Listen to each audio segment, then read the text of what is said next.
केंद्रीय मंत्री अमित शाह के बयान पर कांग्रेस नेता सचिन पायलट का कहना है, उन्होंने केंद्र ने बिल पेश किया जिसे पहले वापस ले लिया गया, फिर जेपीसी का गठन किया गया। संसद का काम कुश्ती जैसा नहीं है, हो गया है। चर्चा करने के बाद भी कई नेता और दल विधेयक के प्रावधानों से सहमत नहीं है। वे भाजपा अपनी इच्छा अनुसार शासन नहीं कर सकते। बटेंगे तो कटेंगे टिप्पणी पर वह कहते हैं, जब भी यूपी के सीएम योगी आदित्यनाथ कहते हैं बटेंगे तो कटेंगे, तो मैं कहता हूं कि उन्हें नारा देना चाहिए, पढ़ेंगे तो बढ़ेंगे। वक्फ में हम लोग डंके की चोट पर संशोधन करके रहेंगे वक्फ एक्ट में।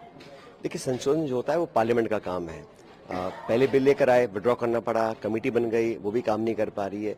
तो ये पार्लियामेंट में कुछ काम कराना कोई कुश्ती नहीं है, वो तो एक चर्चा करने के बाद बहुमत के आंकड़ों के आधार पर कुछ चेंजेस होते हैं।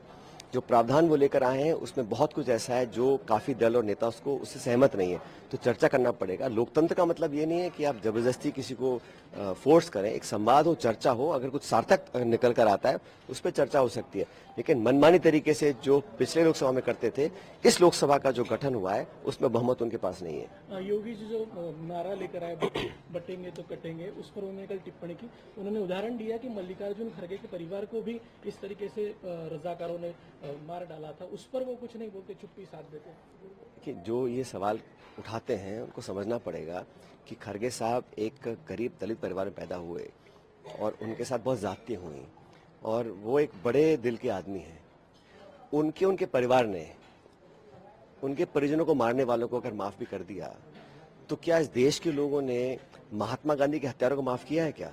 इसका जवाब देना चाहिए योगी जी को। बटेंगे तो कटेंगे ये नारा काफी चल रहा है इन दिनों, बहुत चल। जब भी योगी जी बोलते हैं बटेंगे तो कटेंगे, मैं बोलता हूं उनको बोलना चाहिए पढ़ोगे तो बढ़ोगे, ये नारा देना चाहिए।